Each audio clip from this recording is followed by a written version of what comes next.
चा लाभ गेल्या 2 महिन्यांपासून न मिळाल्यानं महिलांमध्ये असंतोष वाढलाय। वर्ध्यात राष्ट्रवादी शरद पवार या पक्षाच्या नेतृत्वाखाली महिलांनी थेट जिल्हाधिकारी कार्यालयावर धडक देत जिल्हाधिकाऱ्यांच्या मार्फत निवेदन दिलं।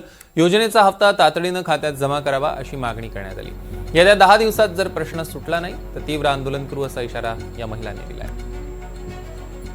यांचा प्रॉब्लेम हाच आहे की काही महिलांचा केवायसी झाला आहे, काही महिलांचा केवायसीचा प्रॉब्लेम होता आणि तो सॉल्व्ह झाल्यावर सुद्धा त्यांना त्यांच्या खात्यामध्ये पैसे जमा होत नाही आहेत।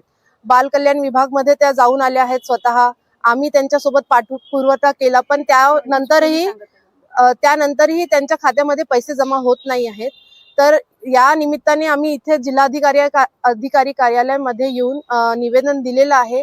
येत्या 8 ते 10 दिवसात जर हा प्रॉब्लेम आमच्या महिला भगिनींचा हे करण्यात नाही आला, सॉल्व्ह करण्यात नाही आला तर आम्ही पुढे आंदोलन घेण्याचा ठरवलेलं आहे। अमरावतीत लाडक्या बहिणींनी मोर्चा काढला। मनपा निवडणूक संपूनही हप्ता न मिळाल्यानं इथे सुद्धा लाडक्या बहिणी आक्रमक झाल्या। जिल्हाधिकाऱ्यावर हा मोर्चा, खात्यात पैसे जमा न झाल्यानं या बहिणी भडकलेल्या आहेत। चीज आहे की आमची जे केवायसी सांगितली होती ते आम्हाला करायलाच नव्हती पाहिजे।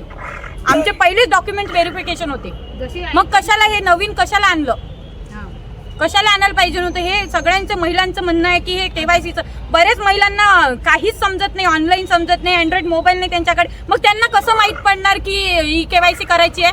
तुम्ही 8 दिवसाची मोहलत दिली, मग 8 दिवसात नाही झाली त्यांची तर मग त्यांना जे गरजू म्हणते तेच चुकलेत ना। त्या याला जे हुशार आहे त्यांनी केलं आणि बरं साईट पण बंद करून ठेवली ना। रात्री 3 वाजता थोडी केवायसी करणार आहे कोणी, दिवसभर इतके लोक आहेत इथं महाराष्ट्रात करणारे, तर मग त्या लोकांनी अगर सगळ्यांनी करत असले तर साईट तिथं बिझीने दाखवणार का?